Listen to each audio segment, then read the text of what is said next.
जय हिंद दोस्तों। तो यहाँ पर आपका एसएससी जीडी के एक और प्रैक्टिस सेट में स्वागत है। आपको बता दें कि इस वीडियो में आप यहाँ पर जो है जीके और जीएस के मिक्स प्रश्न देखेंगे और इसमें टोटल 25 महत्वपूर्ण सवालों को आप यहाँ पे हल करेंगे। इसी तरह के प्रश्न आपको एसएससी जीडी में पूछे जाते हैं। कहने का मतलब ये है कि इस टॉपिक से जिस टॉपिक से यहाँ पे आपको देखने के लिए प्रश्न मिलेंगे लगभग उन्हीं टॉपिकों से प्रश्न सेलेक्ट किए जाते हैं।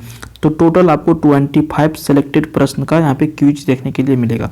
आइए स्टार्ट करते हैं। रोज सुबह में हमारा वीडियो आपको मिलता है कितने बजे? रोज सुबह में मॉर्निंग में 7 बजे आपको यहाँ पे एसएससी जीडी का जो है वीडियो देखने के लिए मिलता है, यानी कि जीके क्यूज मिलता है। अगर यदि आप यहाँ पे रेगुलर देखना चाहते हैं तो चैनल को भी आप हमारा सब्सक्राइब कर सकते हैं, जो बिल्कुल फ्री ऑफ कॉस्ट है। स्टार्ट करते हैं पहला प्रश्न से। बिहार निम्नलिखित में से किस महापुरुष की जन्मस्थली नहीं है? बिहार जिस पुरुष की जन्मस्थली नहीं है वो है गौतम बुद्ध। सही उत्तर गौतम बुद्ध होगा। अब कहेंगे आप कि सर इनका जन्म कहाँ हुआ था? तो इनका जन्म हुआ था सर लुम्बिनी में। ठीक है, कहाँ जन्म हुआ था? लुम्बिनी में। और ये कहाँ पड़ता है? तो ये पड़ता है सर आपका नेपाल में। समझ गए? तो गौतम बुद्ध का जन्म बिहार में नहीं हुआ था। क्लियर हो गया पहला प्रश्न। दूसरा प्रश्न, अगर यदि आप डिफेंस में जाते हैं तो ये आपको याद ही रखना चाहिए कि अनुच्छेद 352 के अंतर्गत लागू आपात स्थिति के दौरान निम्नलिखित में से कौन से संवैधानिक उपबंध निलंबित रहते हैं? निलंबित मतलब खत्म कर दिए जाते हैं या फिर रोक लगा दिए जाते हैं। देखिए, अनुच्छेद 352 के अंतर्गत यहाँ पे देश में आपात स्थिति को लागू किया जा सकता है, और अगर यदि अनुच्छेद 352 के अंतर्गत आपात स्थिति लागू हो जाए तो उस टाइम जो यहाँ के नागरिक होते हैं उनका मूल अधिकार जो है निलंबित हो जाते हैं। क्या हो जाते हैं? मूल अधिकार जो होते हैं वो निलंबित हो जाता है, नहीं कि आपका मूल अधिकार बिल्कुल काम नहीं करेगा। ओके। प्रश्न संख्या 3, किस भारतीय ने देश के बाहर सर्वप्रथम गणतंत्रात्मक सरकार की स्थापना की थी? तो ये जो व्यक्ति थे ये थे राजा महेंद्र प्रताप जी, जिन्होंने देश के बाहर सर्वप्रथम गणतंत्रात्मक सरकार की स्थापना करा था। ठीक है। अगला प्रश्न, पाटलिपुत्र निम्नलिखित में से किन नदियों के संगम पर बसा हुआ है? पाटलिपुत्र बसा हुआ है सर आपका गंगा और सोन नदी के संगम पर। ठीक है, किस नदी के संगम पर? गंगा और सोन नदी के संगम पर पाटलिपुत्र बसा हुआ है। नेक्स्ट क्वेश्चन है, किस भारतीय महिला को भारतीय स्वतंत्रता आंदोलन की माता कहा जाता है? तो ये जो व्यक्ति हैं मैडम भिकाजी कामा। ये जो भिकाजी कामा है मैडम, इनको क्या कहा जाता है? भारतीय स्वतंत्रता आंदोलन की माता। ठीक है, समझ गए? मैडम भिकाजी कामा को। जवाहर सुरंग किस राज्य में स्थित है सर? तो जवाहर सुरंग आपका स्थित है जम्मू और कश्मीर राज्य में। कहाँ पर? जम्मू और कश्मीर में जवाहर सुरंग आपका स्थित है। आपको पता है जम्मू और कश्मीर राज्य जो है अब ये राज्य नहीं है। ठीक है, राज्य नहीं है, ये हो गया क्या? केंद्र शासित प्रदेश हो गया। केंद्र शासित प्रदेश दो भागों में बट गया है। एक तो आपका जम्मू कश्मीर हो गया और एक आपका हो गया लद्दाख। ठीक है, तो ये दो भागों में बट गया। इसी से यहाँ पे अनुच्छेद 370 जो था, ये आर्टिकल 370 था, जम्मू कश्मीर को विशेष राज्य का दर्जा देने के लिए ही दिया गया था, जो अब ये समाप्त हो गया। ठीक है, तो ये जम्मू कश्मीर अब राज्य नहीं है, ये भी आपको ध्यान में रखना पड़ेगा। स्वेज नौ परिवहन नहर भूमध्य सागर को किस सागर के साथ जोड़ता है? तो स्वेज नौ परिवहन जो नहर है, स्वेज नहर जो है ये भूमध्य सागर को जोड़ता है लाल सागर के साथ। किसको जोड़ता है? भूमध्य सागर को किसके साथ जोड़ता है? लाल सागर को। लाल सागर के साथ कौन सा नहर? स्वेज नहर। ये ध्यान रखिएगा। ओके। नेक्स्ट क्वेश्चन है, किस संविधान संशोधन ने मूल अधिकारों के ऊपर नीति निर्देशक सिद्धांत का आधिपत्य दिया है? तो देखिए, किस संविधान संशोधन ने मूल अधिकारों के ऊपर नीति निर्देशक सिद्धांत का आधिपत्य दिया है? ये आपका है संविधान संशोधन का 42वां। ओके, चलिए। भारत की जनसंख्या में ऋणात्मक वृद्धि दर किस दशक में दर्ज की गई है? सबसे पहले तो आप प्रश्न समझ लीजिए। भारत की जनसंख्या अभी आपको पता है पूरे वर्ल्ड में इंडिया जो है पॉपुलेशन के मामले में सेकंड स्थान पर है। फर्स्ट स्थान पर कौन है? चाइना, यानी कि चीन अभी 1 नंबर पर है। यहाँ पर आपको एक समय दिया गया है, जैसे कि 1931, 21 से 31, 11 से 21, 41 से 51 और 93 से 41। जनसंख्या वृद्धि दर सबसे कम किस दशक में आंका गया था, यहाँ पे दर्शाया गया था? तो 1911 से 21 ईस्वी के बीच ही एक बार मात्र यहाँ पे जनसंख्या वृद्धि दर में कमी आई थी, बाकी परसेंटेज बहुत हाई के रूप में यहाँ पे भागे हैं। समझ गए? उम्मीद करते हैं ये प्रश्न आप समझ गए होंगे। आपको इसी तरह का रोज जो है बिल्कुल डिटेल में जीके पढ़ने के लिए आपको हमारा चैनल को भी सब्सक्राइब कर लेना है। इस चैनल पर आपको रोज जो है जीके जीएस के वीडियो देखने के लिए मिलते हैं। और एसएससी जीडी का सुबह में 7 बजे रोज, कितने बजे? 7 बजे मॉर्निंग में, जब तक आपका परीक्षा ना हो जाए आपको जीके के प्रैक्टिस सेट मिलते रहेंगे। अगला प्रश्न, निम्नलिखित में से कौन सा संसाधन अजैव और नवीकरणीय दोनों है?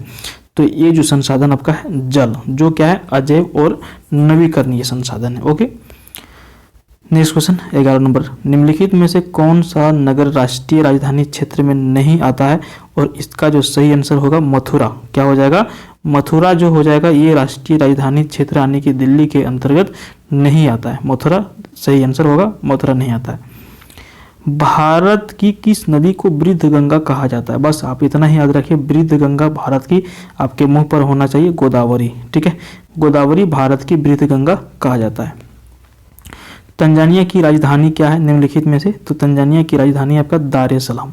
क्या है? दार ए सलाम तंजानिया की यहाँ पे राजधानी है, वही पूछ रहा था। चलिए, अंडमान द्वीप समूह और निकोबार द्वीप समूह निम्नलिखित में से किसके द्वारा एक दूसरे से अलग किए गए हैं?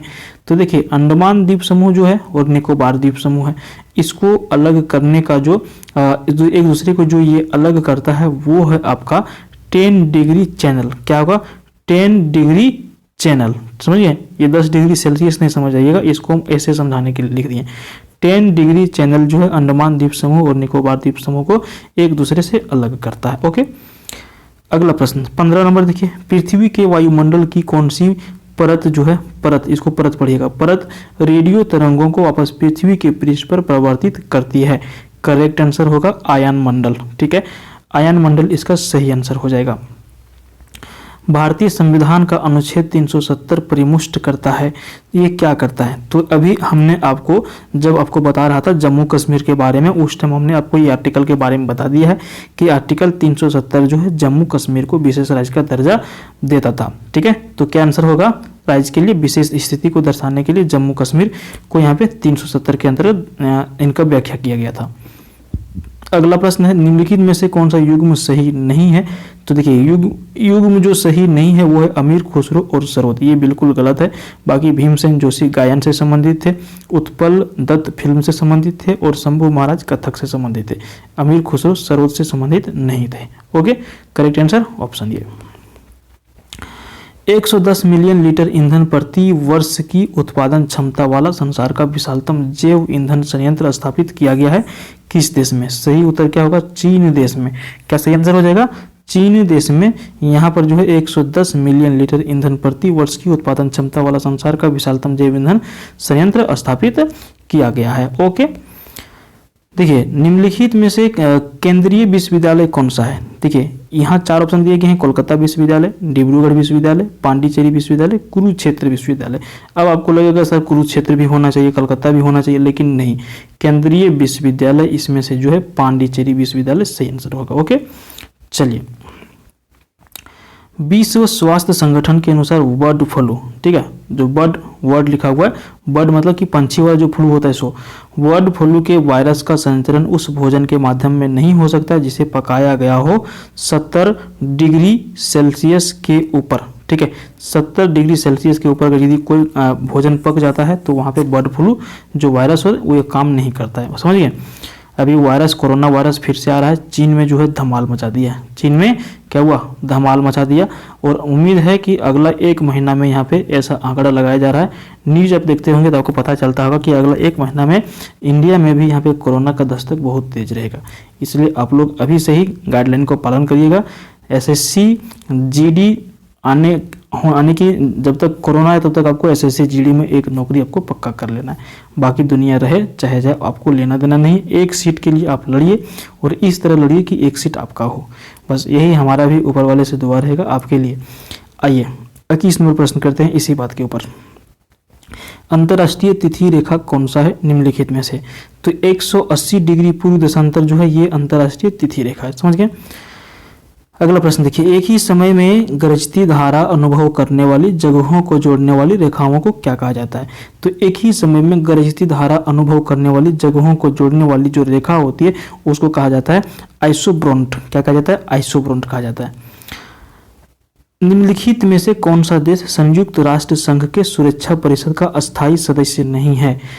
4 ऑप्शन आपके सामने दिए गए हैं। इसमें से स्पेन जो है संयुक्त राष्ट्र संघ के सुरक्षा परिषद का अस्थायी सदस्य नहीं है। संयुक्त राज्य अमेरिका, चीन, फ्रांस ये सारे अस्थायी सदस्य हैं। कोणार्क मंदिर किस देवता को समर्पित है? आपको इसका आंसर पता है, सूर्य देवता को कोणार्क मंदिर जो है क्या है समर्पित है। अगला प्रश्न, भारतीय संविधान का कौन सा अनुच्छेद राज्य सरकार के ग्राम पंचायत के संगठन का निर्देश देता है? तो ये आपका जो आर्टिकल है 40, अनुच्छेद 40 ये राज्य सरकार को ग्राम पंचायत के संगठन का निर्देश देता है। इस वीडियो में इतना ही। पसंद आया तो लाइक जरूर करिएगा, चैनल को सब्सक्राइब करिएगा रोज सुबह में 7 बजे SSC GD का वीडियो देखने के लिए। Thank you.